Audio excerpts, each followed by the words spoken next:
네. 잘 쉬었습니까? 네, 이제 리걸 마인드 1, 2까지 봤어요. 리걸 마인드가 뭐다? 나누기. 나누고 판단 기준을 동원해서 판단하기. 나누기, 판단하기. 근데 나눌 때도 나누는 기준이 필요하고 나누어진 것을 가지고 그러니까 리걸 마인드는 딴 거 아니에요. 이런 무정형한 어떤 덩어리가 있을 때 나 이거 이렇게 나눌 거야. 이렇게 나눌 거야. 이 나누기가 이렇게 나누는 것이 뭐다? 리걸 마인드 첫 번째 단계. 두 번째는 이 나눈 것이 뭔지 대해서 내가 평가를 할 거야. 이 평가를 하려면 평가 기준 필요하잖아요. 그러니까 나누는 기준. 그 다음에 평가 기준. 이렇게 두 개가 있단 말이에요. 이렇게. 그죠? 이렇게 돼 있어요. 이렇게. 그러면 나누는 기준은 지금까지 배울 때 리걸 마인드 1. 어떤 문제, 이 무정형의 문제가 나한테 딱 왔을 때 어떻게 한다? 이거 if should로 접근해서 풀어야 되겠네. 나누는 거잖아요, 지금. 이게 if should가 적용되는 문제인가? 법률 규정이 적용되는 문제인가?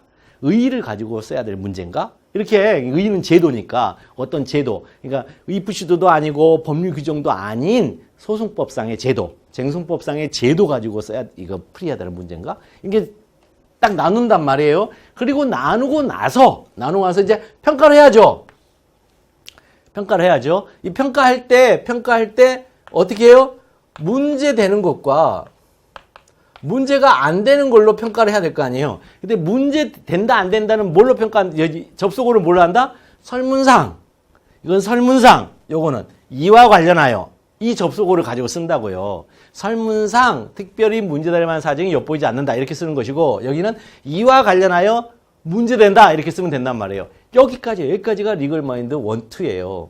여기까지 1, 2예요. 그 다음에 이제 세 번째는 그럼 문제가 된다면 여부죠. 여부. 문제되는 건 항상 여부로 끝나거든요. 여부가 영어로 yes or no예요. yes냐 no냐 이 차이라고. yes냐 no냐. 그러니까 yes no를 하려면 뭐예요? 이거. 이쪽으로 가면 yes고 이쪽으로 하면 no니까 요걸 뭐라 그래요? 요걸 판단 기준이라 그래요. 요 판단 기준이 우리 법에서는 뭘로 나타나죠?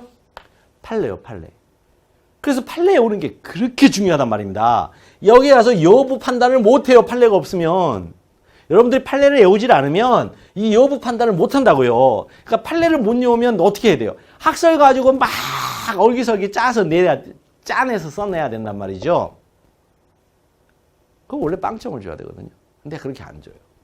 근데 이제 제가 그때 우리 설명회 때 말씀드렸지만 그 빵점 주는 게 아니고 거기서 있잖아요. 논리에 따라서 점수를 줘요. 점수를 주는데 그렇게 큰 차이가 나진 않아요. 차이 나봐요 5점이에요. 이렇게 그렇게 쓴 사람이나 판례 통해서 정확하게 쓴 사람이나 큰 차이 안 나요. 한 5점 정도 차이 나요. 잘 썼다는 전제하에. 그런데 판례로 쓴 사람은 잘 쓴지 못 쓴지 그게 필요가 없어요. 왜냐하면 판례에 따라 정형적으로 흘러가면 되니까. 그런데 판례를 모르는 사람은 잘 써야 돼요. 논리가 앞뒤가 일관되게 잘 써야 돼요. 쉽지 않죠. 그래서 점수 차이가 좀 많이 나요. 한 6점 정도 이렇게 차이 날 수 있어요. 그러니까 판례를 외운다는 게 그렇게 중요합니다. 안정적인 점수를 정확하게 확보를 해주게 합니다. 판례가. 그러면 자 이 부분 여부 문제를 한번 이제 우리가 보자고요. 그러니까 나누는 기준, 평가하는 기준들을 우리가 배웠어요. 리걸 마인드 1은 나누는 거, 리걸 마인드 2는 평가하는 거, 리걸 마인드 3는 이제 판단하기예요. 평가, yes or no로 판단하기예요. 한번 볼게요. 문제의 소재로부터 후속 목차를 쓰는 단계인데요. 타입 1, if should 문장에서 이제 문제의 소재를 아까 썼죠. 로마자 1번 쓴 다음 후속 목차들을 쓰는 방식이에요. 자, 볼게요. 문제의 소재. 자, 갑의 소재가 적법하려면 이제 계속 반복하니까 이제 머릿속에 이제 들어왔겠죠. 대의원 피업 재가능의 요건을 충족해야 한다. 그 다음에 이게 뭐예요? 나누기 단계라고 그랬죠. 이거. 나는 무정형한 이 문제 중에 물어보는 문제를 이 세 가지, 타입 세 가지 중에 첫 번째 타입으로 들어갈 거예요. 나눴잖아요. 첫 번째 타입의 적용 영역이냐, 이게 첫 번째 타입, 두 번째 타입이냐, 세 번째. 첫 번째 타입으로 들어갈 거예요. 이제 판단해야 되죠. 설문상.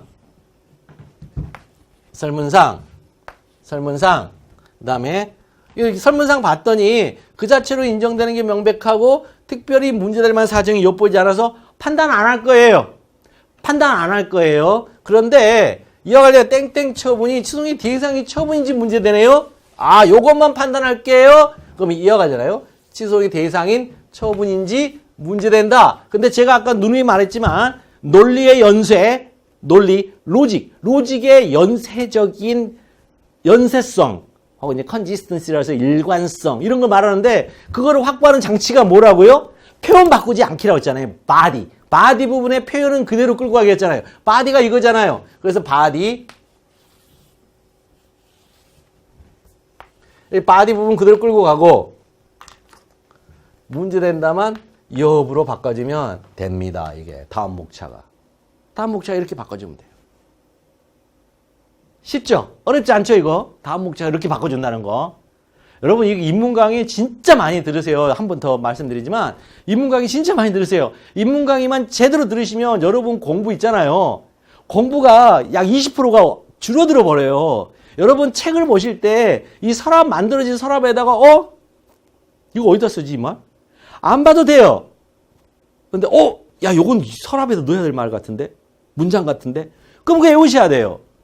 심플하죠? 공부의 방향성이 보인단 말이에요, 이거. 그러니까 인문 강의 제가 찍어드린 이유는 계속 이거 들으시라고.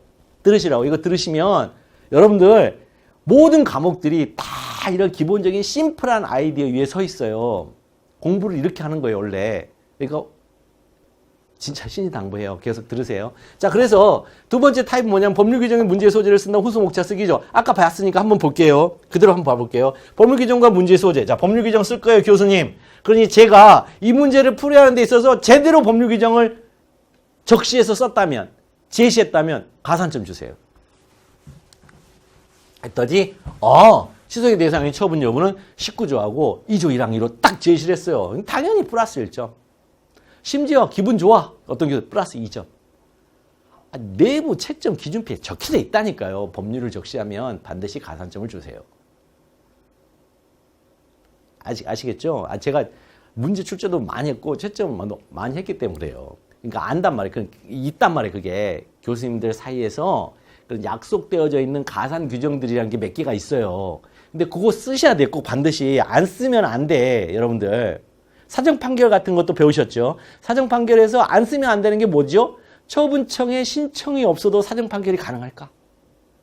피고인 처분청의 신청이 없어도 사정 판결이 가능하다. 사정 판결은 원고가 제일 싫어하는 판결이에요. 사정 판결은 원고가 제일 싫어하는 판결이라고요. 왜 싫어할까요? 이 세상 사람들은 돈으로 받는 것보다 땅으로 받는 걸 좋아해요. 부동산으로 받는 걸 좋아한다. 즉 원상회복을 받는 걸 좋아하지 그게 해당하는 돈 받는 걸 별로 안 좋아해요. 왜? 부동산은 뭐죠? 공급이 경직성 있잖아요. 경제학에서 배우는 경직성이잖아요. 경직적이잖아요. 그래서 뭐예요? 탄력성이 없잖아요. 공급에. 그러니까 시간이 지나면 지날수록 역세권, 숲세권 계속 올라가. 아니 부동산이 이 정권이 부동산 정책 실패해서 올라가는 거예요? 아니요. 사람들 심리가 거기가 좋은데 좋은데 근데 이 정권이 뭐죠? 좋은데 거기 몰리는 걸 자꾸 억제하려니까. 그거 내두면 된다니까요. 좋아하고 사람들이 몰리는 데서 부동산 가격이 오른 건 그건 정상적이에요. 그건 비정상이 아니에요. 그러니까 그거 올라가는 거 내둬야 돼요. 거기는. 어디에? 안 오르고, 오르지 못하고, 달동네고, 좀 후진 동네라는 인식이 있어서 개발이, 그런 데를 개발해야죠. 그 올라간 동네에서 세금 걷어서. 근데 뭐예요? 전체 다 엉들고 있으니까. 계속 몰리죠. 이거 어떡하겠어요? 도대체 이거 어떡하게 되는 거죠? 터져버리면. 풍선 계속 부르고 있는데 막 누르고 있어. 팍 터져버리면. 그래서 조금. 그래서 이제 뭐죠? GTX니 이런 거 이제 SOC 사업을 통해서 그 숨통을 좀 틀려고 지금 하긴 하는데 정책이 있잖아요. 그렇게 이제 작용과 반작용이 있어서 이제 우리 국토교통부에서 이제 그런 식으로 해서 GTX니 뭐 이런 거 하잖아요. 그래서 좀 틀려고 하긴 하는데 5대 거점 사업 통해서 하려고 하는데 그것 가지고는 여전히 이렇게 짓눌러서 가만히 앉아서 이렇게 누르고 있는 그 형국이 더 강하니까 좀 쉽지 않다.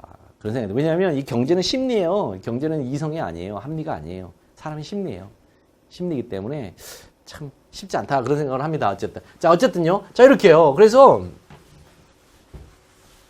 이거 보십시오. 이거 그러니까 여러분들 인문강의 통해서 계속 보시면서 틀 만드셔야 돼, 틀을. 자, 공권력 준한 행정력 말한다. 명백 설문상. 그 다음에 아까 했죠. 이와 관련하여 땡땡 행정처형 구체적 사실은 법정 공권력 행사의 문제다. 여기까지가 이제 우리가 리걸 마인드 2까지 봤잖아요. 그럼 이제 3에서 어떻게 한다? 예, 그거. 이와 관련하여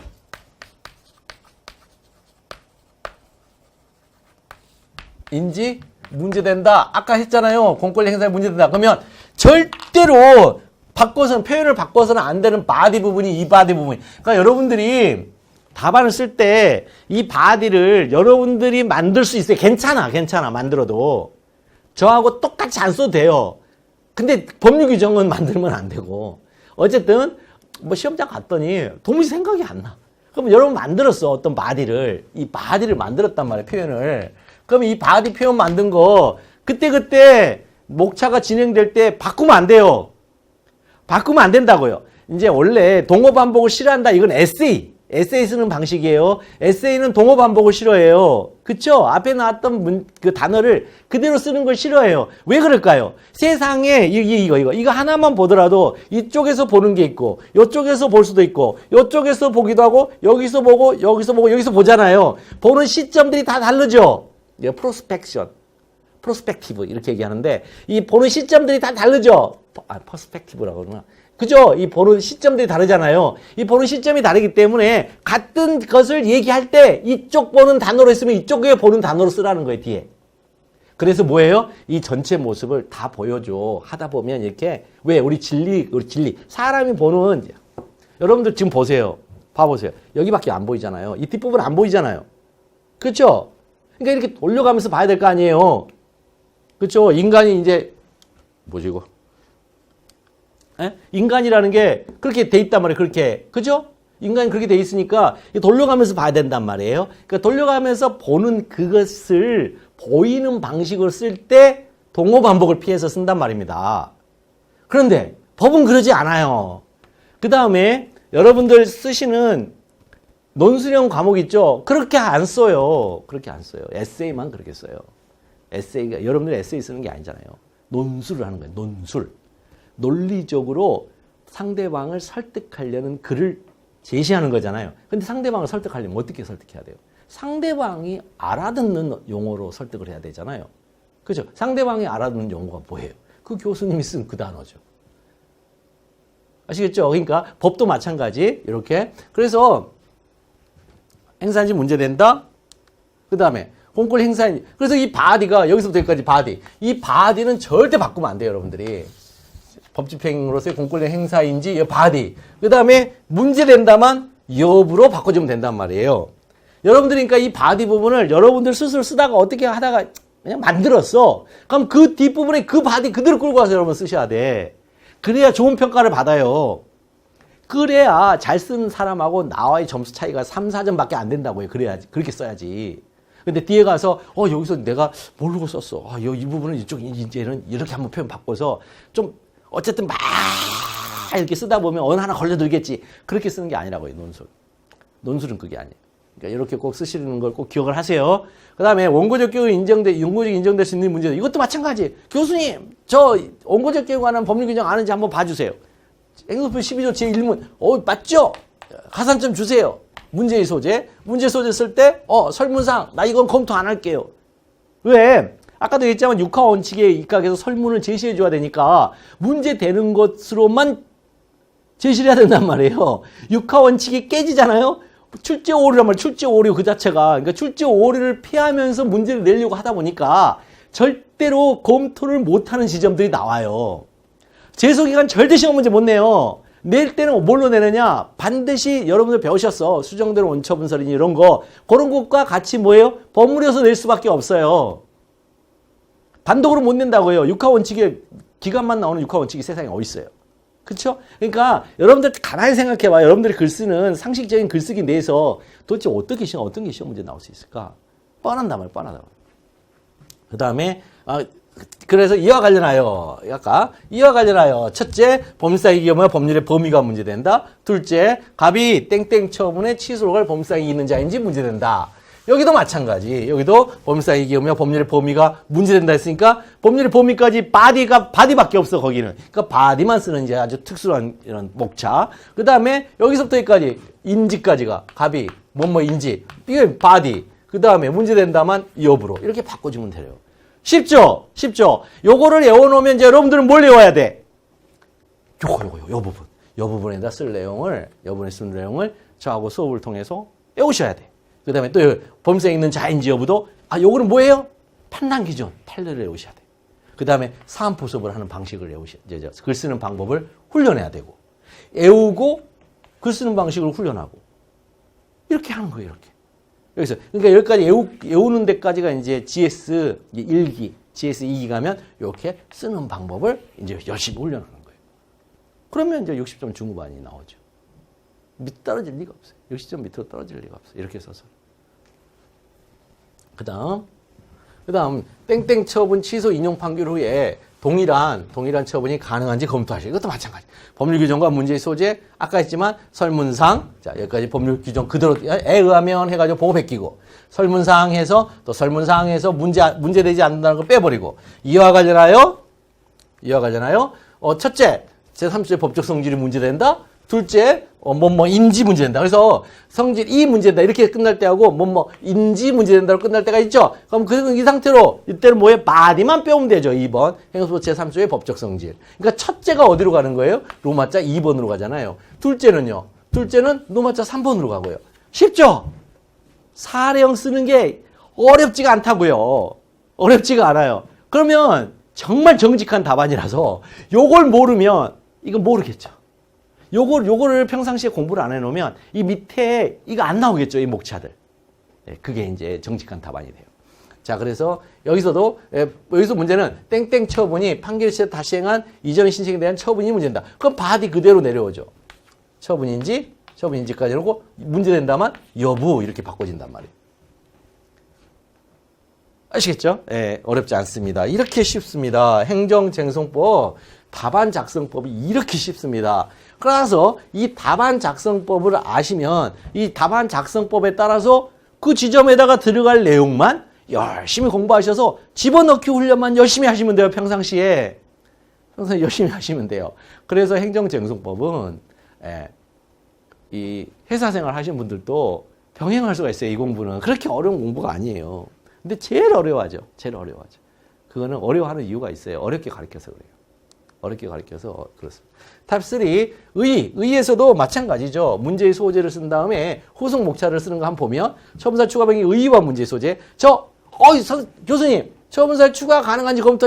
이거 처분사 추가 변경의 의의에서 나오는 거잖아요.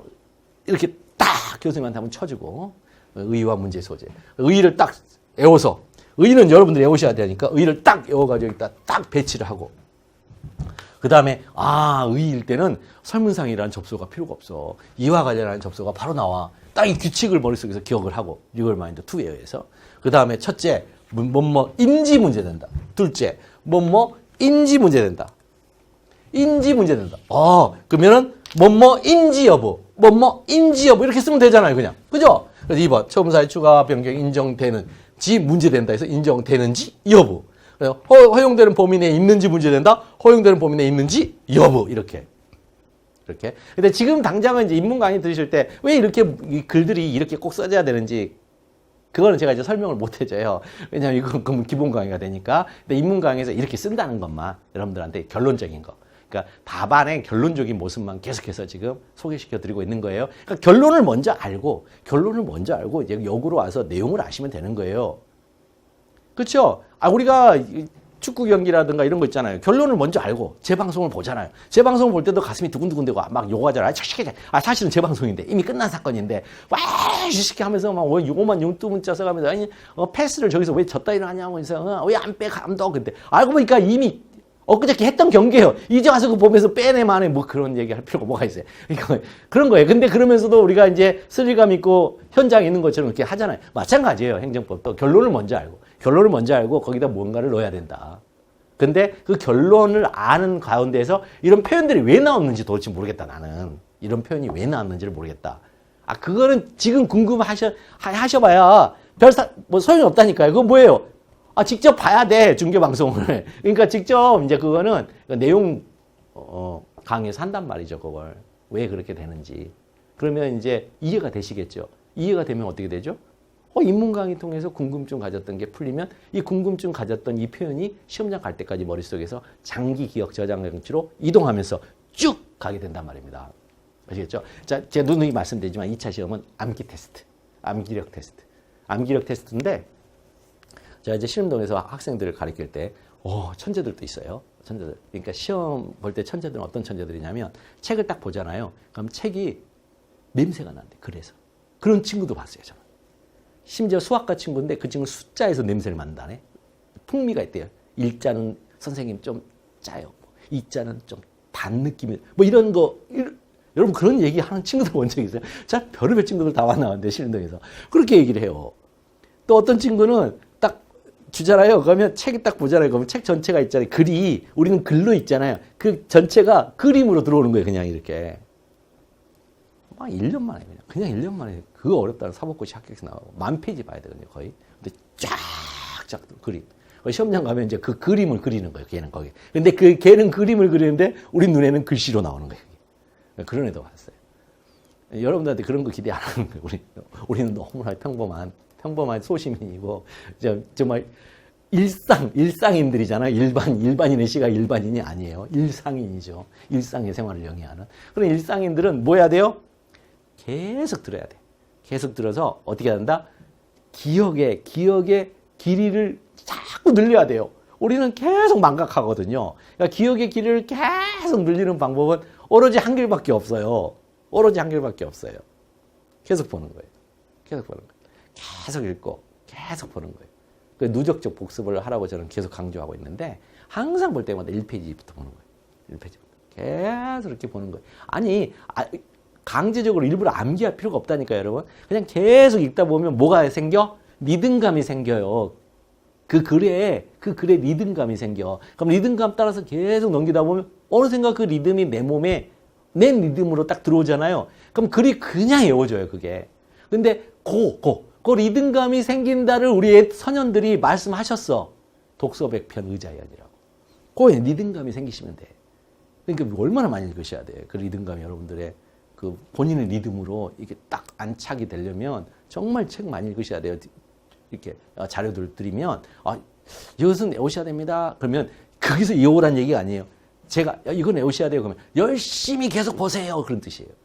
그래서 독서백편 의자연 외우려고 하는 게 아니에요. 계속 읽다 보면 이거 뭐뭐인지 여부, 뭐뭐인지 문제된다, 설문상, 이와 관련하여 이런 리듬감이 계속 생기면 자연스럽게 시험장 가잖아요. 그럼 그 리듬감에 따라서 자기 모르게 설문상을 거기다 써놓고 있는 거예요. 그럼 여기 왜 썼지? 이 접속어, 이 설문상 접속어는 특별히 문제다. 설문상 특별히 문제될 만한 사정이 엿보지 않는다. 나 이거 쓰려고 이거 나눴지? 이렇게. 그래서 설문을 봤더니 언급이 안 돼 있네. 설문상 특별히 문제될 만한 사정이 엿보지 않는다. 요것은. 그 다음에 이와 관련해서 언급되어 있는 것 중에 이와 관련해서 요것은 언급된 거. 그러니까 언급되어 있는 것만 문제된단 말이에요. 언급되어 있는 것만 설문에. 그러니까 이 언급되어 있는 것이 이거인지 문제되네. 그 언급된 게 요거인지 문제되네. 문제된다. 그러면 그 다음 목차로 첫 번째가 로마자 이번에 뭐뭐인지 여부. 그 다음에 세 번째 목차로 뭐뭐인지 여부. 이렇게 나간다는구나. 이게 리듬이 몸에 딱 들어오면 그때부터는 암기가 아니에요. 그냥 글이 나와요. 그래서 딱 뭘 쓰려고 하는데 기억이 안 나. 그럼 그거 봐야 돼. 이러면서 이제 기억과 기억이 안 나는 것들에 그런 구별점이 생기고 공부가 재밌어지죠. 그 다음에 챙겨지는 것들이 내가 지금 공부가 안 돼 있는 지점이 뭐다도 정확하게 진단이 되고. 자, 그 다음에 네가 얼마인지 네 번째인데요. 자, 뭐뭐인지 여부를 판단하기 위한 판단 기준 쓰기 단계인데 아까 뭐뭐인지 여부 목차에서는 자, 그 판단 기준을 제시해야 돼요. 왜요? 여부가 뭐라고요? yes냐, no냐잖아요. 그러면 yes냐, no냐, 요요요요요요요. 이쪽으로 넘어가면 yes고 이쪽으로 오면 no야. 그럼 이걸 뭐라고 우리가? 이걸 판단 기준 하죠. 이걸 판단 기준. 이 판단 기준을 제시하고 그 제시된 판단 기준에 따라 사안 포섭을 하는 거예요. 이 여부 목차는. 그래서 뭐냐면 크게 보면 판단 기준 사안의 경우 이렇게 되는 거예요. 여기가 여부는. 원래 여부는 이렇게 돼 있는 거예요. 목차가. 판단 기준 사안의 경우 이렇게 되는 거거든요. 이거 이제 사안의 경우에다 쓰는 걸 우리가 사안 포섭이라 그래요. 이걸. 사안 포섭이라 하는데 이 포섭이란 말은 딴 거 아니에요. 근데 이게 이제 제가 이제 자꾸만 이제 성경 얘기를 할 수밖에 없는 게 이게 다 거기서 나온 거거든요. 이 포섭은 뭐냐면 이거 되게 좀 음란마귀가 씌울 수도 있는데 요거 있잖아요. 요거 이렇게 들어가잖아요. 이게 뽁 들어가잖아요. 이걸 포섭이라 그래요. 이걸 이제 성경에 야다라고 하는데 이거 야다. 그러니까 포섭은 뭐냐면 이 안으로 쏙 들어가는 걸 말해요. 그러면 요게 뭐예요? 요게 판단 기준이에요. 요게요 사안이고요. 요게 사안이고. 그래서 사안의 경우를 살펴봤더니 이 사안이 이로 쏙 들어오네. 아 그러면 이거는 뭐뭐인지 여부에서 yes지 이렇게 가는 거예요. 그런데 이게 막 더 커 이렇게 해서 안 들어와. 그러면 아 이건 no 이렇게 가는 거죠. 모양이 달라. 모양이 이렇게 돼 있어. 못 들어오잖아요. 여기 걸리잖아요. 그럼 이건 no지 이렇게. 이거 이제 사안의 포섭이라 그래. 이걸 야다라고 하는 건데. 그래서 이거 그 야다는 이제 아담과 이브가 에덴에서 쫓겨나가지고 맨 처음 한 일이 동침했다 이거니. 동침이다 야다예요 야다. 동침이 뭐냐? 포섭했다 포섭. 서로 간에 포섭했다. 그러니까 그 두 사람은 그 원래 하나님의 뜻을 알고 포섭을 했다 그런 뜻이거든요. 그게. 어쨌든 자 그래서 여기 사안 포섭을 하는 거예요. 그래서 판단 기준 사안 포섭은 목차가 사안의 경우 이렇게 쓴다는 거. 사안의 경우. 근데 이 판단 기준 있잖아요. 여보 하위 목차 쓰면 두 가지인데 첫째가 뭐냐면 이 판단 기준을 쓰는 방식 때문에 목차가 두 개로 분리가 돼요. 여기도. 첫 번째는 이제 학설의 대립이 있고 그다음에 판례의 시각이 존재하는 경우가 있고요. 그래서 이때는 여러분도 배웠어요. 학판검, 문학판검이라고. 학판검이라고 배우셨어요. 그죠? 문제점, 학설, 판례, 그 다음에 검토, 이렇게 해서 문학판검 배우셨거든요. 그러니까 어떤 친구들이 뭐냐면, 허용 여부, 문제점, 이렇게 쓰거든요. 뭐뭐인지, 뭐뭐 여부, 이렇게 이제 교과서 목차처럼, 뭐뭐인지 여부, 이렇게 써놓고, 원고적 격 정부 판단, 이런 식으로, 원고적 격 인정 여부, 이렇게 써놓고, 문제점, 이렇게 쓰거든요. 이거 바보죠, 이거. 왜요? 이 문제가 있으니까 이 목차가 나왔잖아요. 그쵸? 그래서 그 목차를 쓴 다음에 그 밑에다가 1번 문제 이렇게 쓰잖아요. 그럼 채점평 틀림없이 100이면 100. 채점 교수님들 100이면 100. 요즘 애들은 왜 이렇게 답안에다가 설명하는 답안이 많지 그래 이게. 왜 요즘 학생들, 요즘 수험생들은 자꾸 뭘 쓰는데 자꾸 채점자한테 설명하려고 하네. 왜? 아니 이 문제가 있으니까 이 목차가 나왔잖아요. 이 문제가 없었으면 이 목차가 없잖아요. 근데 이 문제가 된다라고 목차를 써놓고 또 문제를 또 쓰면 설명하는 거잖아요. 교수님 제가 이 여부라고 썼는데 그거 못 알아들으시죠? 이 문제 때문에 이 목차 나온 거예요. 이렇게 쓰는 거잖아요. 이거 아니에요 이거요. 이거 쓰면 안 돼 이거. 이걸 알기 때문에 이 목차가 나온단 말이에요 이게. 쓰면 안 돼요. 그러니까 어떻게 돼요? 이렇게 써요. 이 문이 여기 있는 거예요. 이 목차로 나오는 게 문이에요. 그래서 목차로 나오는 게 문이에요. 그러니까 목차가 나오면 이 사람은 문제점을 아는 사람이에요. 문제점을 모르면 목차가 안 나와요. 아시겠죠? 이렇게 이 법학에 있어서의 답안 작성은 그런 규칙성에 의해서 나오는 거란 말입니다. 그래서 이거 쓰면 안 돼요, 사실 이거요. 문제점이 있으니까 목차가 나왔는데, 목차가 있다고 그러니까 이제 문제 있어요. 근데 그 문제가 이거 왜 우롱하는 것도 아니고. 그렇죠? 그래서 바로 학설의 대립, 판례, 그 다음에 여러분들 검토 및 대부분 교과서 목차 때문에 소결 이렇게 하거든요. 이 소결은 논문을 검토해 보니까 이런 결론이 나올 수밖에 이런 얘기잖아요. 그러니까 우리는 소결 쓰면 안 되죠. 답안 쓰는 사람들이니까 사안의 경우로 써야죠.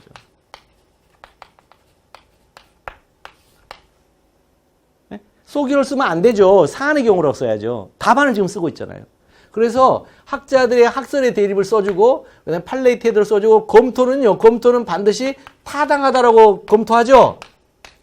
타당하다는 뭐냐면 현재의 이성의 수준과 기술 수준에 비춰보면 이것이 타당해 이런 뜻이에요. 타당하다는 것은 현재 시점에서 타당한 거예요. 만약 기술이 발달하고 사람의 인식 수준이 달라지면 뭐야 우리가 지금까지 타당하다 했던 거 이거 다 거짓말이었잖아. 그러면 타당성이 달라지죠. 그래서 학설의 대립이 있죠. 학설의 대립이 뭐예요? 시각 차이를 보여주는 거죠. 보통은 이제 과거 학설과 현재 학설의 시각 차이를 보여주는 거죠. 그리고 판례는 뭐죠? 판례 시각이 보이죠. 그러면 이제 독일 같은 경우는 향도적 기능이라고 그래요. 이제 학설의 향도적 기능이라고 해서 학설이 먼저 가고 판례가 그 뒤를 절절 따라오거든요.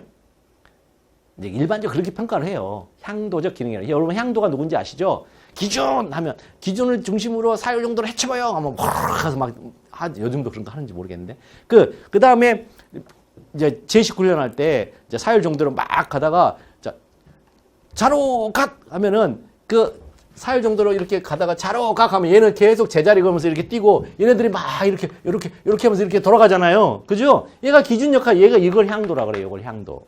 그러니까 학설이 어떤 그 상황을 해결하는 기준을, 판단하는 기준을 세움에 있어서 이 학설이 기준이 돼서 그것들이 이렇게 학설과 판례들의 경향성이 이렇게 돌아간단 말이에요. 이걸 학설의 향도적 기능이라고 그래요. 우리나라는 없어요. 우리나라는 이거 없어요. 우리나라 학자분들이 이걸 가지려고 하는데 판사님들이 인정을 안 해줘, 도무지. 그래서 없어요. 그래서 우리나라 항상, 그래서 뭐가 먼저 나와요? 우리나라 항상 무슨 학설이 먼저 안 나와. 어떤 문제 상황이 있을 때. 뭐가 나오죠? 판례 평서. 그래서 판례가 먼저 나오고 그 판례에 지지하는 견해, 판례를 비판하는 견해 이렇게 나와요. 그리고 이제 그게 학설의 이름으로 포장이 돼요. 근데 학설을 먼저 쓰니까 마치 학설이 먼저 그렇게 나온 다음에 그 중에 판례가 긍정설의 손을 들어줬구나. 이렇게 이제 오해를 하시죠. 그게 아니고 판례가 딱 나왔을 때 그 판례를 지지하는 견해가 긍정설. 판례의 견해를 지지하지 않으면 이제 부정설. 뭐 이런 식으로 이제 굳이 표현하자면 그렇게 나오는 거예요. 그러면 항상 뭐가 타당하죠? 판례가 타당하죠. 항상 판례가 타당합니다. 항상 판례가 타당해요. 항상 판례가 타당하는데 문제는 그냥 무턱대고 판례가 타당하다 하면 절대 안 돼요. 그냥 판례가 타당하다. 판례가 있으니까 판례가 타당해. 이렇게만 써버리면 여러분들 그 어떤 이제 그 채점 평가를 받냐면 이 친구는 판례를 신주단지 모시듯이 모시는 놈이네. 이렇게 돼요. 제가 얘기했잖아요. 타당하다고, 타당.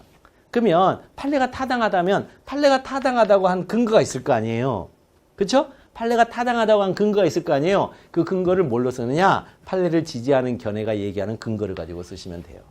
판례를 지지하는 견해. 근데 판례가 긍정설이다. 그러면 판례를 지지하는 이제 분들이 긍정설이란 말이에요. 그럼 긍정설이 도대체 이 문제가 됐을 때 왜 긍정하냐는 거예요. 그래서 뭐뭐라는 이유로 긍정하는 견해와 판례가 타당하다 할 때 그 이유가 바로 긍정설의 견해를 쓰시면 돼요.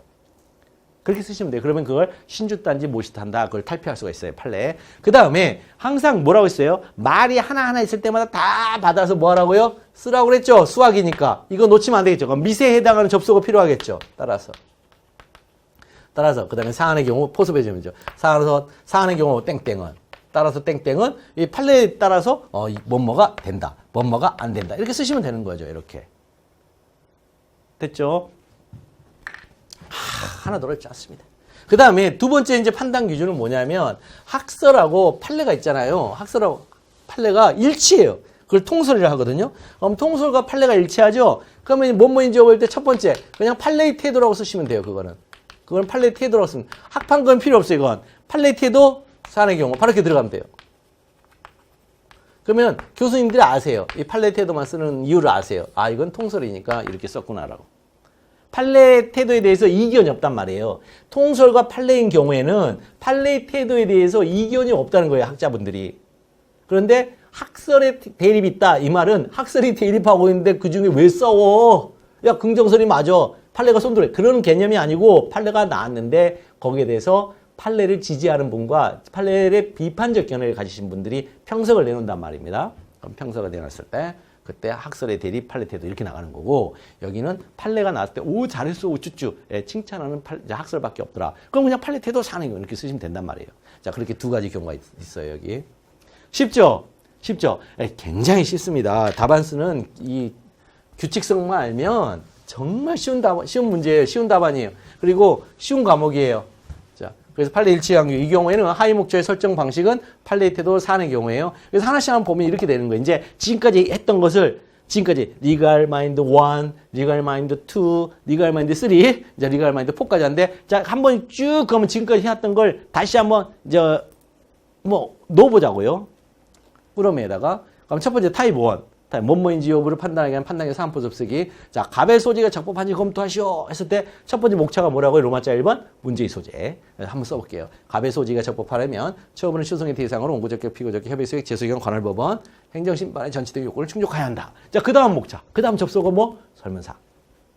설문상. 원고적격, 피고적격은 표현 그 자체로 인정됨이 명백함으로 특별히 문제될 만한 사정이 엿보지 않는다. 이렇게 이제 뒷부분 써야 되는데 안 써도 된다는 건 명백하다 이래버리면. 근데 이제 막 그 규칙성을 나는 깨기 싫어요. 그럼 쓰세요 그냥. 상관없어요. 그 다음에 또 설문상, 협의소액, 재소용, 관할법원, 행정심판, 전치 등은 특별히 문제될 만한 사정이 엿보이지 않는다. 언급이 없다. 그런 식인데 언급이 없다 이건. 그 다음에 이와 관련하여 이제 또 접속어 이와 관련하여 땡땡 처분이 시속의 대상인 처분이 문제된다. 이렇게 됐죠. 그럼 이제 이와 관련해 땡땡 여기서 body. 이 body는 절대 건드리면 안 된다고 그랬죠.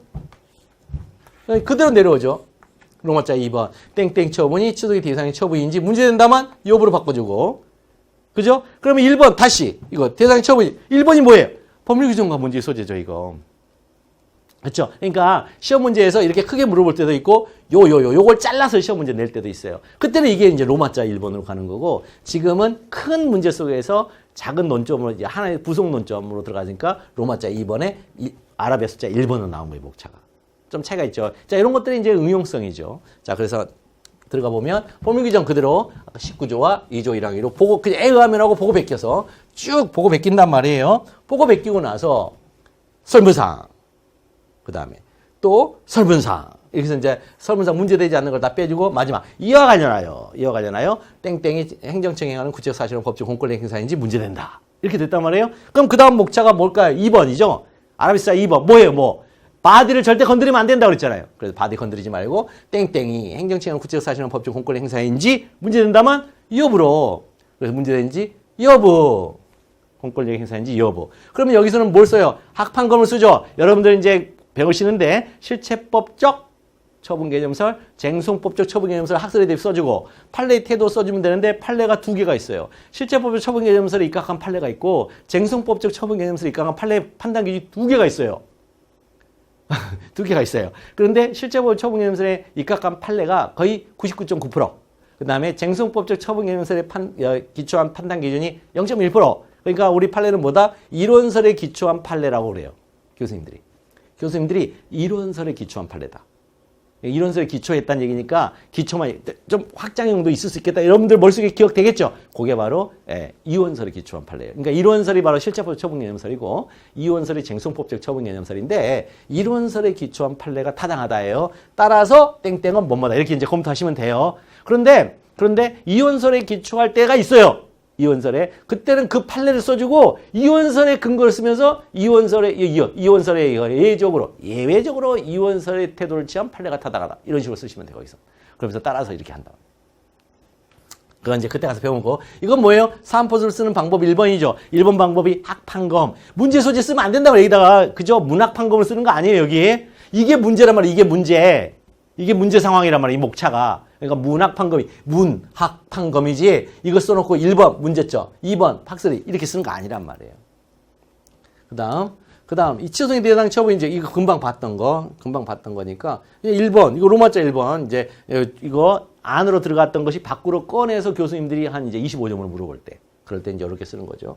그래서 이거 설문상 이와 관련하여 마찬가지 바디 부분 그대로 내려오고 여기서도 학판검 공권 행사인지 여부 학판검 이렇게 검토 및 사안의 경우 뭐뭐 때문에 판례가 타당하다. 따라서 이렇게 쓰시면 되고 그 다음에 3번 원고적 기억이 인정될 수 있느냐 이것도 물어봤을 때 자 법률 규정과 문제의 소재 행정법 이거 써주고 시송은 그대로 보고 베끼고 그 다음에 설문상에서 지워주고 그 다음에 이와 관련하여 첫째 문제된다 둘째 문제된다. 그럼 첫째 문제된다가 노마자 2번 범생이와 법률의 범위 여기요. 여기 판단이 여기서 학설에 대리 학판검 문제점 절대 안 쓴다는 거예요. 이게 문제점이에요. 이게 범상이익의 의미와 법률의 범위라는 목차 자체가 나온 게 문제점이에요. 거기에 대해서 학설에 대리 판례의 태도 검토 및 사항의 뭐뭐 때문에 판례가 타당하다. 따라서 처분의 근거 법률은 무슨 법이다.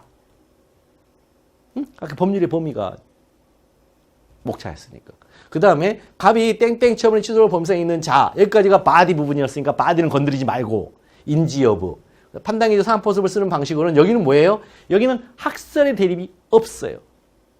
학설의 대립은 여기만 있었고 여기 들어와서는 학설의 대립이 없어요. 여기는 학설의 대립이 없어요. 그래서 팔레이테도 산의 경우 바로 이렇게 들어갑니다. 아니 그거는 이제 GS 연기하면서 하나씩 유형별로 가르쳐 드릴 거예요, 제가. 거부처분 취소 인용 판결에 동일한 처분이 가능한지 검토하지. 이건 마찬가지. 법률 규정 써주고 3조 2항 보고 베끼고 그다음에 설문상 해서 그 주어져 있는 제시문 속에서 너무나 명백해. 이건 저 검토 안 할게요. 검토할 수가 없어요, 이건요. 왜? 명백하니까 문제가 안 되니까. 문제가 돼야 검토를 하죠. 문제가 되는 게 문학 판검에 들어가서 학판검이 나올 수도 있고 판례태도 사는 경우 이렇게 나올 수가 있단 말이에요. 문제가 돼야지만. 그래서 유기견 처벌행한 행정처분 판결을 취했다. 다시 이전 시점에 처분을 해야 한다. 설문상. 그래서 확정되었다. 설문상 행정청이다. 이와 관련하여 첫째 법적 성질 문제된다. 둘째, 땡땡 처분이 판결의 취지에 따라 다시 행한 이전 신청에 대한 처분이 문제된다. 이렇게 나가죠. 그래서 이어 첫째 문제된다가 로마자 2번. 행정소법제의 3조의 법적 성질. 3조의 법적 성질 그 자체가 문제점이에요. 그래서 여기다 무슨 문제점 해놓고 기판력과 기속력에 관해서 여러 견해가 있는 바 기판력 기속력인지 그 취하는 바가 다 다르다. 1번 학설의 기판력설. 2번 특수여력설. 그래서 뭐 이렇게 쓰는 게 아니란 말이에요. 이렇게 딱 나오는 순간 이건 벌써 이거 봐라.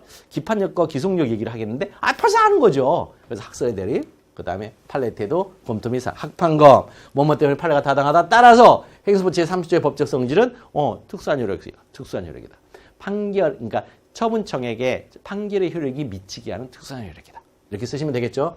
그 다음에 땡땡 처분이 판결의 취지에 따라 다시 행한 이전 신청의 처분이죠. 여기는 뭐예요? 여기는 2번. 여기는 학설의 대립이 없어요. 여기서 이미 학설의 대립이 끝났기 때문에 학설의 대립이 끝나면 판례가 타당하잖아요. 그러니까 뭘 쓰면 돼요? 판례 기준 쓰면 되죠.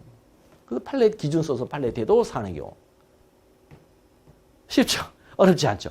이렇게 쉬워요. 답안 쓰기가. 그 다음에 처분사의 추가가 가능한지 검토하시도 처분사 의의와 문제의 소재. 의의. 아까 썼던 의의 다 외우셔야 되고. 그 다음에 여기는 설문상이 없다고 그랬잖아요. 의의에는. 그래서 이와 관련하여. 첫째.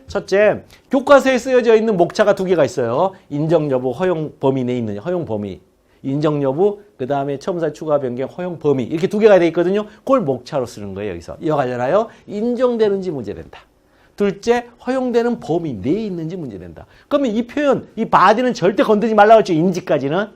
문제된다만 여부로 바꿔주라고 그랬죠. 그러니까 2번, 처분사 추가 방향이 인정되는지 문제된다를 여부. 여기 학판검. 당연히 있죠, 학판검. 그 다음에 판례가 타당하다 했잖아요. 그럼 두 번째, 둘째 문제된다가 로마자 3번, 처분사 추가가 허용되는 범위 내에 있는지 여부. 아니, 판례가 타당했으니까 여기서는 판례만 나오면 되죠. 3번 목차로 가면 판례만 나오면 돼요. 여기다 또 학판검 또 쓰는 사람들이. 아니요. 판례만 나오면 되죠. 쓸 학판검. 여기 썼던 학판검을 또 써요. 여기다. 아니죠. 여기서 이미 끝났기 때문에 여기 와서는 판례만. 여기 판례가 타당하다 했으니까 이제는 여기 기준은 판단 기준은 하나밖에 없어요. 판례가 타당했으니까 타당한 판례에 따른 기준만 쓰면 되는 거예요. 그래서 여기서 쓰면 되니까 판례태도 사안의 경우 이렇게 쓰면 돼요. 됐죠? 어렵지 않죠? 리걸 마인드 이제 5번째예요. 지금까지 다 썼는데 이 리걸 마인드 이제 5번째는 뭐냐면 묻는 문제에 대해 답을 제시하는 설문의 해결로 이제 쓰는 단계인데 뭐냐면 매조지하라는 거예요. 그러니까 무슨 얘기냐면 여기가 문제의 소재가 있잖아요. 그러면 이제 그 앞에 그 안에다 블라블라블라 이제 바디 부분 이제 판단을 하는 바디 부분을 거쳐서 마지막에 이제 뭐 4번이 될 수도 있고 뭐 5번이 될 수도 있는데 이때는 설문의 해결 이렇게 써야 된다. 이거 이렇게 쓰라는 거예요. 설문의 해결. 이렇게 뭐뭐인지 바디를 썼으면 이제 검토를 다 통해서 딱 난 마지막에 설문의 해결 꼭 써주셔야 돼. 문제의 소재하고 이 설문의 해결은 뭐예요? 수미상관적이에요. 수미상관. 논리학이 있어서. 이 수미상관. 앞뒤가 맞아야 돼요. 일관적이어야 돼요. 수미상관. 요걸 이제 샌드위치 구조라 하거든요. 이걸 샌드위치 구조. 이제 인클루지어 구조라고 하기도 해요. 논리학에서는. 이 샌드위치 구조가 나와야 돼요. 그러니까 이 안에 뭐가 있어요? 이 안에. 샌드위치를 보면 딱 열어보면 그 안에 햄도 들어있고, 무슨 양상추도 들어있고, 그 다음에 무슨 뭐 베이컨 들어있고, 이렇게 있잖아요. 그런 거. 이제 그런 걸 여기다 넣잖아요. 그러고서 옆에 이렇게 딱 kap잖아요. 이런 식으로 돼 있다는 얘기예요. 자, 요거. 그러니까 설문에 해결한 이 목차는 꼭 필요해요. 자, 하위 목차도 이제 세부 목차는 아니면 반드시 소결이라 해서 판단의 결론을 보여줘야 돼요. 문학판검, 소결. 마지막 소결이 있어요. 그 소결도 이제 그 검토 및 소결의 소결이 아니고요. 검토 및 소결이 아니고 안에 검토해야 될 게 구성 요소가 여러 개가 있어요. 그럼 여러 개가 있을 때는 반드시 소결로 그 전체 목차의 뭐뭐인지 여부에 대한 결론을 내려줘야 돼요. 그것도 이제 배우게 될 거예요. 여기는 조금 더 목차 하나가 이제 추가되는 건데 그렇게 어려운 건 아니에요. 그래서 세부 목차로 나뉘면 하위 목차 자체도 그러니까 로마자 2번도 안에 1, 2, 3, 4, 5 이렇게 세부 목차로 나뉘잖아요. 그러면 하나 뭐 행정청인지 여부, 구체적 사실에 관한 법 집행인지 여부, 그다음에 공권력의 행사인지 여부 해서 하나하나가 만약에 검토된다고 만약 우리가 가정한다면 물론 그렇게 이제 시험 문제는 못 내지만 그렇다면 1, 2, 3번에서 2, 3, 4번, 2번 행정청인지 여부, 그다음에 구체적 사실에 관한 법 집행인지 여부, 그다음에 구체적 사실에 관한 법 집행 공권력 행사인지 이렇게 했을 때 맞다 그러면 꼭 소결로 이거는 행정청에 관한 구체적 사실에 관한 법 집행에서 공권력 행사가 맞다 이렇게 소결로 마지막에 이제 그걸 써줘야 된단 말이죠. 그러니까 그런 의미의 그런 소결 그 결론을 보여줘야 되고 그다음에 항상 묻는 문제에 대해서 답을 제시하는 설문의 해결을 써야 돼요. 그러면 지금까지 했던 거 이제 한꺼번에 다 이제 총정리하는 시간 한번 가져볼게요. 여러분 머릿속에서 정리되는지 한번 봐보세요. 그러니까 제가 인문 강의 들으러 한 이유는요. 이렇게 들으면은 한 오해독을 하는 거예요. 오해독. 강의 자체만으로 따라가다 보면. 자, 그래서 문제의 소재. 갑의 소재가 적법하려면 if, should. 처분을 추송의 대상으로 대원 피업제 간행, 원고적격, 피고적격, 협의의 소익, 재소경, 관할법원, 행정심판 등 전치 등의 요건을 충족해야 한다. should. 그 다음에 뭐 필요하다? 설문상. 원고적격, 피고적격은 표현 그 자체로 인정됨이 명백하므로 특별히 문제될 만한 사정이 엿보이지 않는다. 명백한데 이제 엿보인다 이렇게 쓰면 뭐야? 근데 아까 얘기했죠. 이성인이 보는 방식이라고요. 그 다음에 설문상 협의의 소액 재소경한 관할법원 행정심판의 전치 등은 특별히 문제될 사정이 엿보인다. 이건 뭐라고요? 설문에 언급이 전혀 없네. 그런 뜻이고 그 다음에 이와 관련 이제 문제됐다 빼내는 거죠. 땡땡 처분이 취소의 대상이 처분인지 문제된다. 그러면 이 바디 부분 절대 건드리지 말고 문제된다만 여부로 다음 목차에서 바꾸라고 그랬죠. 로마자 2번 목차 땡땡 처분이 시소의 대상이 처분인지 여부. 그러면 아까 했지만 여기서 학판검, 검토 및 사안의 경우. 사안의 경우 딱 마지막 설문의 해결.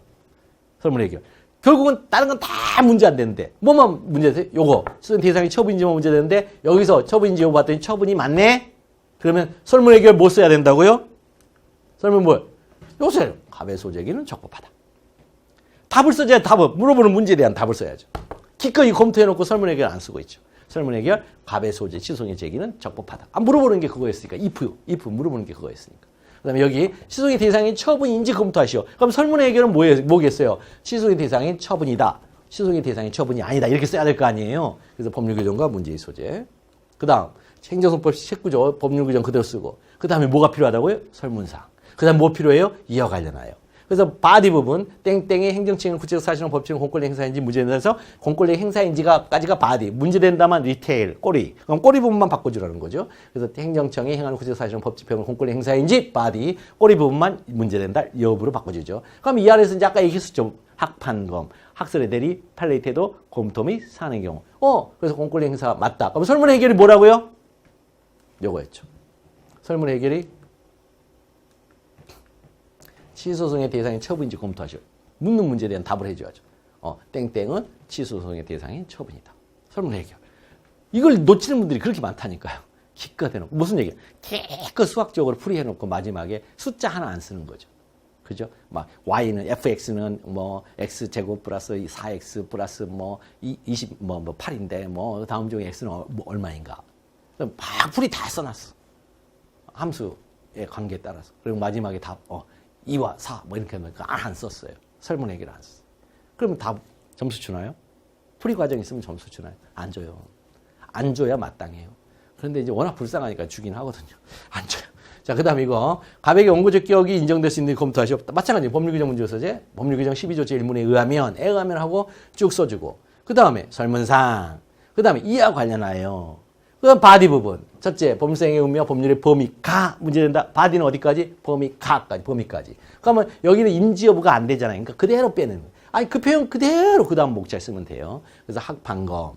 둘째, 갑이 땡땡처럼 시술과 범죄성이 있는 자인지 문제된다. 그러면 바디 부분은 갑이부터 인지까지니까 갑이부터 인지까지. 문제된다만 밑에 꼬리 부분만 여부로 바꿔주시고. 설문 해결. 설문 해결이 뭐예요? 취소성이 원고적이 인정되냐니까 갑은 취소성의 원고적 격이 인정된다. 이걸 써줘야 되죠. 설문 해결. 혹은 인정되지 않는다. 묻는 문제 그대로 설문 해결에다. 묻는 문제에 대한 답을 써줘야 된다. 거부처분 취소 인용 판결 후에 동일한 처분이 가능한지 검토하시오. 여기도 교수님 저 이거 뭐 어떤 법률 규정으로 만약에 if should로 해결해야 돼요. 법률 규정으로 해결해야 돼요. 의의로 해결해야 돼요. 이 문제 보니까 이건 법률 규정으로 해결하네요. 그래서 법률 규정과 문제의 소재. 교수님한테 딱 인상을 처음부터 깊은 인상을 준 다음에 거기다가 법조문까지 정확하게 딱 써요. 행정법 3조 제2항에 의하면 교수님 그냥 시원하죠. 와, 얼마나 내 잘 쓴지 한번 봐보자. 그랬더니 딱 보고 베꼈어. 그러면 원인 요소 봐라. 제대로 쓸 줄 알아요. 보고 베꼈어. 그 다음 뭐예요? 설문상 이와 관련하여 첫째, 둘째. 아시겠죠? 이렇게 쓴다는 거. 이렇게 이제 쓴단 말이에요. 그러면 범사의 경우 법률의 범위가 문제된다. 그래서 딱 그대로 나오고 바디 부분만. 인지 문제된다만 아니라면 바디 부분만 쓰는 거예요. 둘째, 갑이 땡땡철 취소를 갈 범사에게 있는 자인지 문제된다. 그럼 자인지까지가 바디 문제된다면 여부. 됐죠? 자, 이렇게 설문 해결. 거부처분 취소 인용판에 동일한 처분이 가능한지 이것도 마찬가지. 법률 규정과 문제 30조 2항 딱 써주고 교수님 깜짝 놀라죠. 얼마나 잘 쓰나 봐보자. 그랬더니 설문상. 그래서 이것들은 다 설문해서 문제 안 된다고 지금 얘기하고 있으니까 저는 문제 안 된다는 거 아니까요. 이건 소거할게요. 소거, 엘리미네이션, 소거. 그 다음에 이와 관련하여 첫째, 둘째, 인지 문제된다. 가 문제됩니다. 그래? 가? 그러면 몸통만 내놔와. 그래서 가 문제된다. 그래서 두 번째 행정법 3조의 법적 성질, 몸통만 쓰고. 인지 문제된다. 그러면 문제된다면 여부로 바꿔줘. 처분이 판결 시에 따라 다시 행한 이전의 신청에 대한 처분인지 여부. 그래서 처분이다, 처분이 아니다. 그러면 설문 해결에서는 이거는 3조 위반이다. 이렇게. 그렇게 쓰면 돼요. 묻는 문제 그대로. 처분사 추가 가능하냐? 이것도. 처분사 추가 변경 의의와 문제의 소재. 교수 이건 처분사 추가 변경 의의를 저한테 지금 물어보시는 거죠. 그럼 의의를 먼저 써볼게요. 처분사 추가 변경 의의를 먼저 쓸게요. 의의 딱 써주고. 여기 정확하게 여기서 딱 써주고. 이건 가능성 정의밖에 없으니까. 딱 써주고. 이와 관련하여. 설문상이 필요 없다는 여기는. 이와 관련하여. 인정되는지 문제된다. 허용되는 범위 내에 있는지 문제된다. 추가 변경이 인정되는지 여부. 판검에 따라서 판례가 타당하다는 근거를 가지고 딱 써주면 교수님 깜짝 놀라죠. 예. 와, 대단하다. 그러면 허용되는 범위 내에 있는지 여부. 그럼 판례만 보이면 되죠. 판례 뭐예요? 기사동.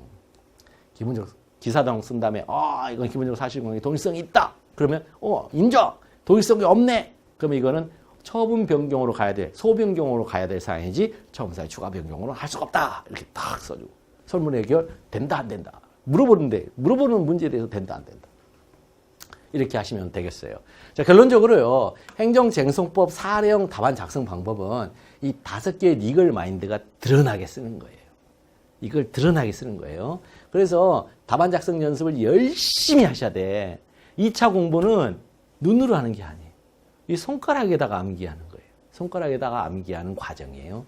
그래서 진짜 시험장 가면 여러분들 막 너무 이제 시험을 보다 보면 막 졸려요. 공부를 너무 지나치게 그 전날 하면. 그럼 시험장 가면 자기도 모르게 글이 막 가는 이런 신기한 경험을 할 거예요. 손가락에 암기를 해놓으면 막 가요. 지가 알아서 막 글이 나가요. 그렇게 졸려 죽겠는데.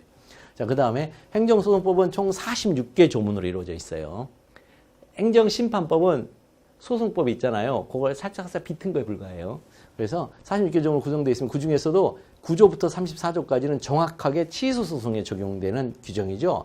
그리고 이 46개 중에 26개가요. 아셨죠? 50%가 넘어요. 법조문 50% 넘는 법조문이 취소소송에 적용되는 거예요. 그리고 취소소송에 적용되는 26개 조문 중에서 무효등 확인소송, 부작위법 확인소송, 당사자성, 기관성, 민중소송은 어떤 조문은 준용하고 어떤 조문은 준용하지 않아요. 준용 규정으로 해결하거든요.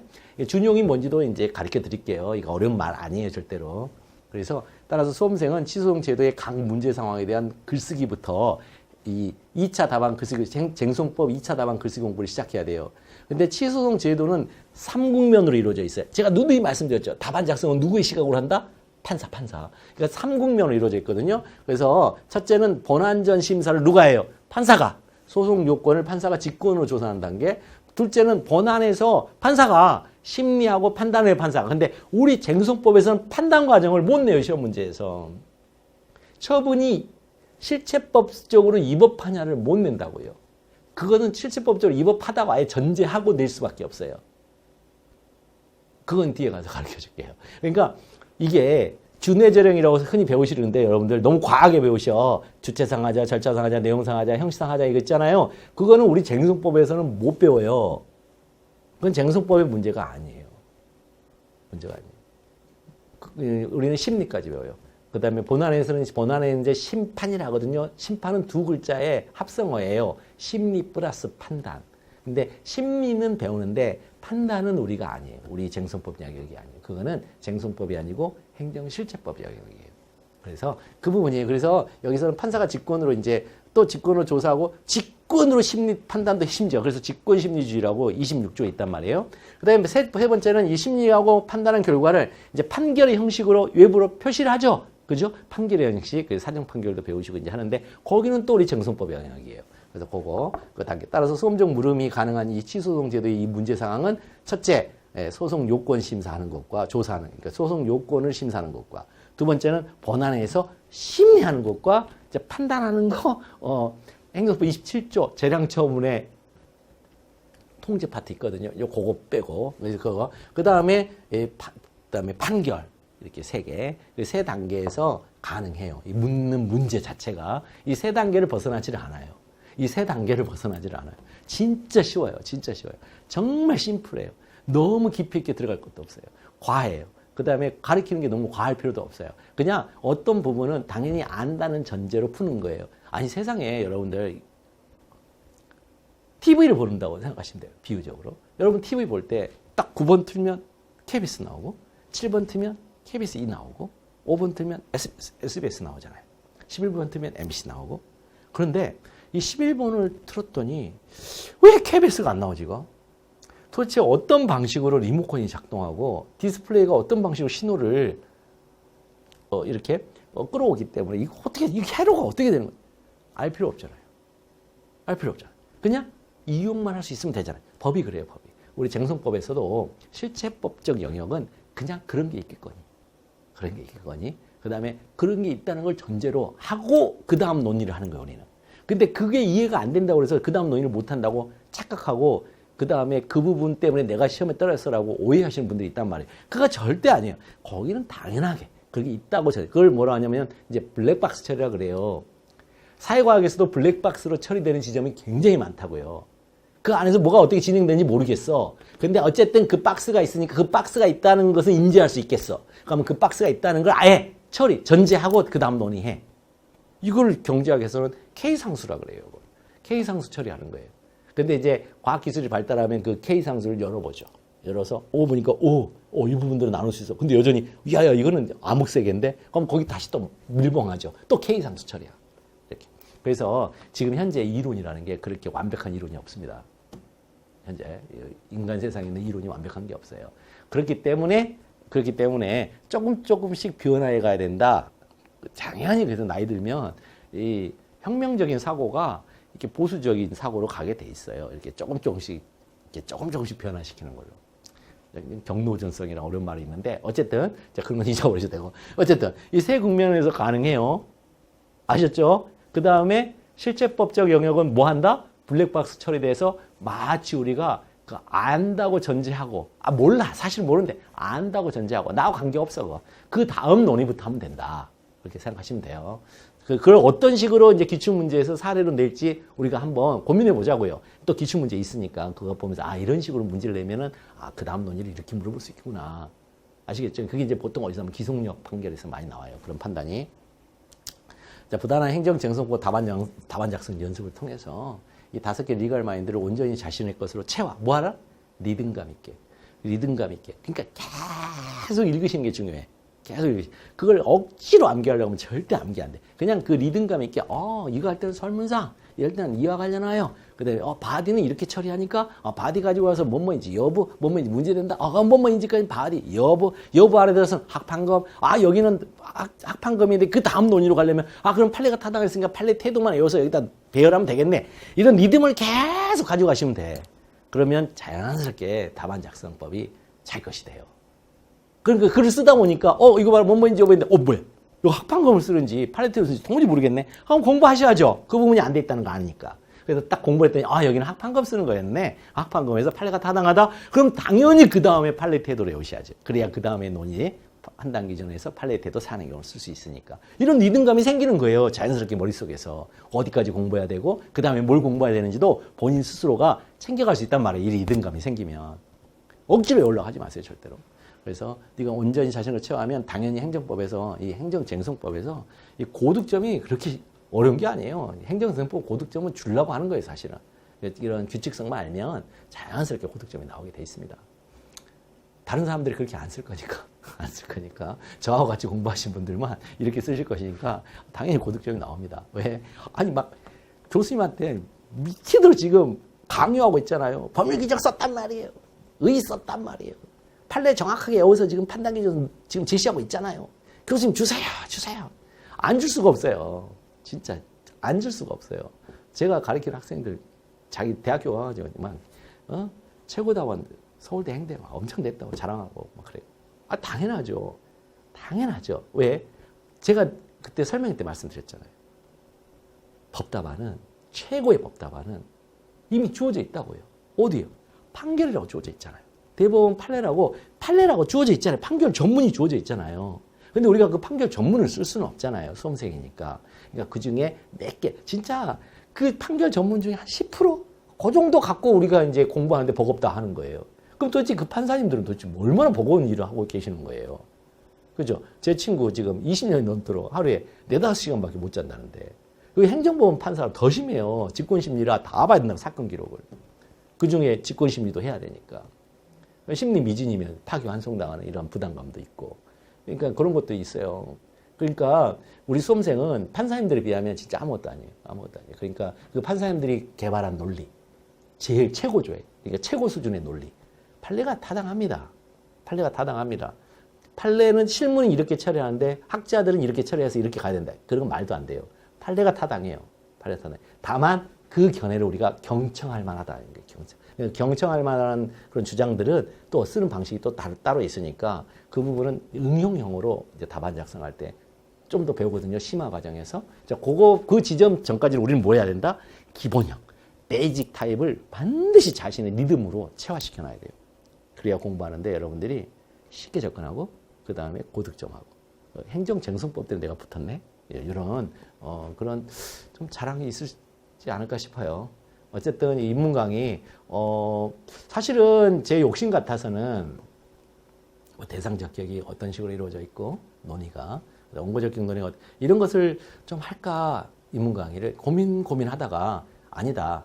이런 그 답안 쓰기가 어떤 리듬 속에서 어떠한 그 논리 구조 속에서 소위 말하는 아리스토텔레스의 3단 논법이라는 논리 구조 속에서 어떤 방식으로 현실적으로 써야 되는지를 가르쳐 줘야 되겠다. 그래야 제 수업을 들으실 때 훨씬 쉬워요. 쉽고 그 다음에 행정쟁송법이 부담 있는 과목이 아니게 돼요.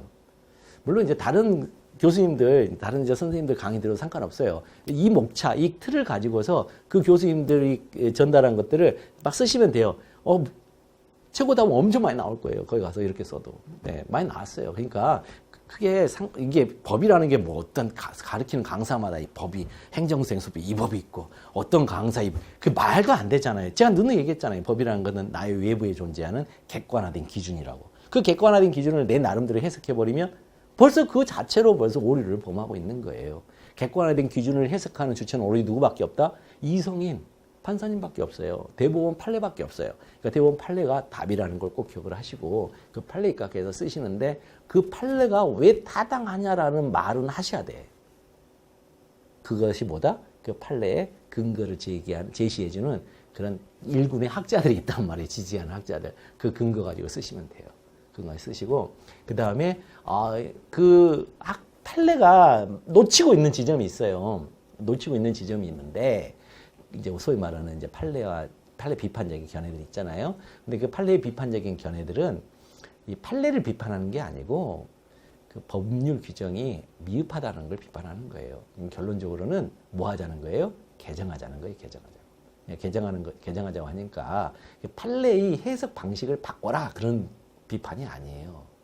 지금 현재 주어져 있는 명사의 범위 내에서는 그렇게밖에 안 돼요. 주어져 있는 명사 그러니까 법조문을 보면 명사의 조합이거든요. 명사의 망으로 이루어졌단 말이에요. 그러면 그 명사의 망으로 이루어질 때 그 명사의 해석이 딱 그렇게밖에 안 되게 돼 있어요. 그런데 그 명사의 표현을 바꿔줘야 되겠죠. 그렇죠? 다른 데까지 조금 권리구제를 확대한다는 차원에서 좀 해석을 좀 더 넓혀줘. 그렇게 하려면 뭐 해야 되겠어요? 명사의 표현을 바꿔달라는 얘기예요. 그래서 그 표현은 바로 좀 지금 현재 상황에 우리는 법이라는 건 사실 뭐죠? 과거의 법이죠. 과거의 법이 현재를 지금 지배하고 통제하는 거잖아요. 그러니까 현재까지 오기까지 과거의 법이 뭐야? 30년, 40년 전의 법이 사회가 바뀌었는데 불구하고 해석을 통해서 계속해서 현실에 맞게끔 어떤 자꾸만 그 명사가 포용할 수 있는 수용 능력. 그러니까 명사도 수용할 수 있는 능력치가 있단 말이에요. 명사라는 게. 이 단어라는 게. 이제 그 단어가 이제 그래서 최대한까지 수용을 했는데도 안 돼서 하잖아요. 그럼 펑 터져버린단 말이에요. 그게. 그럼 펑 터져서까지 나온다. 그걸 확장해서 확대 해석인데 이 확대 해석은 위헌적 해석이에요. 그래서 판례도 절대 확대 해석을 못해요. 명사가 허용하는 범위 내에서밖에 해석을 못해. 그걸 물리적 해석이라는데 그래서 그걸 판례를 비판한 분들이 그걸 비판한다는 말은 뭐예요? 그 확대할 때까지 확대 확 해서 풍선을 확 부는데 이제 더 이상 도저히 이제 안 돼. 그러면 어떻게 풍선의 종류를 바꾸자. 명사의 표현을 바꾸자. 이제 개정론이에요. 그래서 현재 이제 국회에 우리 개정안이 계류가 돼 있는데 그 개정안은 제가 보기에는 통과하기 정말 힘들어요. 통과하기 진짜 힘들어요. 우리나라가 현재 상권 분립에 입각해 있는 한은 그리고 그 판사님들의 전문성이 없어요. 우리는 뭐죠? 일반 법원으로 계속 돌잖아요. 그렇죠? 독일처럼 5대 법원이 각자의 독립성과 전문성을 가지고 서로 간에 교류가 없어요. 독일은 5대 법원이. 민사법원, 형사법원, 특허법원, 노동법원, 그 다음에 뭐가 있지? 하나 더 있는데 민사, 형사, 행정, 특허, 노동 이렇게 5개 법원이 한 번 처음부터 내가 민사법원을 갔다 가면 정년 퇴임할 때까지 민사법원에 판사로 있다가 퇴임해요. 또 노동법원 하면 노동법원을 갔다. 그러니까 뭐가 일어나죠? 그 각 법원마다 각자의 논리들이 따로따로 세워져 있어요. 전문성이 강하고. 특히 행정법원에 가신 분들은 행정부에 있는 공무원보다도 더 전문성이 더 높아요. 왜? 그 지점에서 계속 그 사건만 다뤘으니까. 근데 우리나라는요, 뺑뺑이 돌리잖아요. 그렇죠? 민사법원에 있던 분이 형사법원으로 가고, 형사법원에 있던 분이 행정법원으로 가고, 행정법원에 있던 분이 갑자기 또 형사법원으로 가고, 이렇게 뺑뺑이 계속 판사님들이. 그래서 전문인, 이성인으로서의 일반인은 현재 만들어지고 있으나 전문적인 전문성 이쪽에서 좀 약하죠 우리나라. 그래서 쉽지 않을 겁니다. 그렇게 전문 법원이 만들어지고 그 전문 법원에서 1심, 2심까지 이루어지고 그 다음에 이제 심지어 최고법원도 독일은 각자의 5개 법원마다 다 최고법원이 따로따로 있어요. 근데 우리는 그게 없잖아요. 다 대법원으로 다 수렴되잖아요. 대법원이 그런 권한을 놓치려고 하지 않을 것이고 또.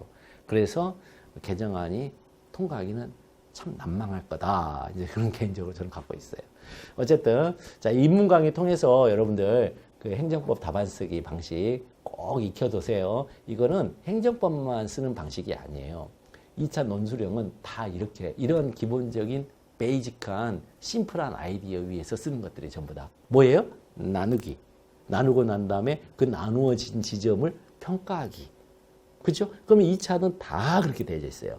노동법이든 인사노무든 경영조직이든 다 그렇게 돼 있어요. 다만 행정쟁송법과 같이 법이 있는 게 아니고 뭐가 있다는 거예요? 확고하게 학계에서 인정된 보편적인 이론이 있다는 거예요. 그 이론에 입각해서 나누고 또 그 이론에 입각해서 이론 안에는 전부 다 내용이 들어있잖아요. 그걸 이제 경제학에서 제약 조건이라 하고 다른 데서는 제약 조건이 아니고 그냥 조건이라 하기도 하고 심지어 내용이라 하기도 하고 다 같은 얘기. 그래서 그 내용을 가지고서 그 내용에 해당해? 해당하지 않아? 안 해? 해당 안 해? 그럼 이 이론 적용해봐야 효과 없어. 이 이론이 기대하는 효과가 발생하지 않아. 뭐 이런 식으로 이제 하는 거죠. 그러니까 그런 식으로 다 비슷비슷하게 되어져 있어요. 그러니까 이거를 인문 강의 이거 있잖아요. 열심히 들으세요. 열심히 들어서 이 리듬을 자기 걸로 좀 체화하셨으면 좋겠다. 그래서 조기 합격, 최단 기간 합격. 진짜 최단 기간 합격이라는 게 생동차인데 생동차는 진짜 힘들고 그냥 초심 2년째 초심 안에 그러니까 유예 받았을 때 바로 그때 합격하는 그런 모든 사람들이 그런 기쁨을 누리기를 진심으로 고대하면서 정규 강의에서 만나기를 기대하겠습니다. 지금까지 수고 많으셨습니다.